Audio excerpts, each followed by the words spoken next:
I really hope my deep affection for this boss isn't clouding my judgment. The Darklurker is a boss whose very existence is a mystery. It's an optional hidden boss, the most difficult to find in the base game. You need to find 3 spots where you can fall down into a hole where an old man is, and if you enter his covenant, he can open a portal to let you into a short area. In there, you need to fight NPC enemies and witches, light a fire, and once that is done in all 3 locations, exiting the last one will put you in the Darklurker arena. For a boss that's so obscure and hidden to find, you'd expect it to have a ton of lore, but nope. The Darklurker has vague hints of lore, possibly linking it to Manus or the 4 Kings, but there really isn't much. The Darklurker is a 4-armed angel that attacks with spells.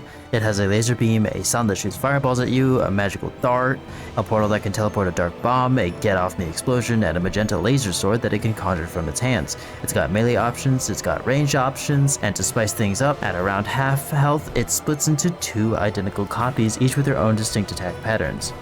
Much like the Ruined Sentinels, the first phase involves the player getting comfortable with the moveset of 1 copy, and phase 2 involves using that knowledge to fight 2 copies. The main mechanical difference between the Ruined Sentinels and the Darklurker is that the Darklurker has a more complicated moveset that adapts to the player's playstyle. This bodes well for the Darklurker's chances of being a good boss if put into Nightreign.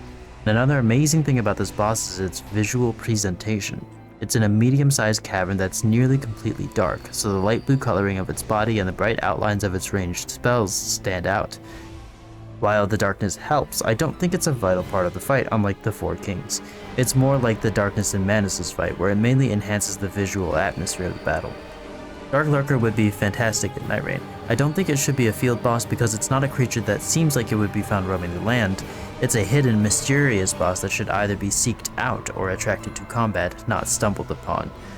Because of that, I think it would work best as a night boss, but whether it should be a night 1 or night 2 boss, I'm not sure. I think as it sits, the difficulty is too high for night 1, but too low for night 2. It's possible that the 3-player groups would be just enough to offset the difficulty for a night 1 encounter, but it would need playtesting to get the balance right, and my problem is that being a night 1 boss feels kinda lame for Darklurker, seeing as how it's an endgame boss, or very nearly.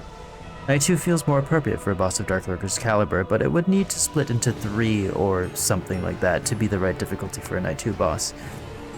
Either way, I really want Darklurker to return to Nightreign.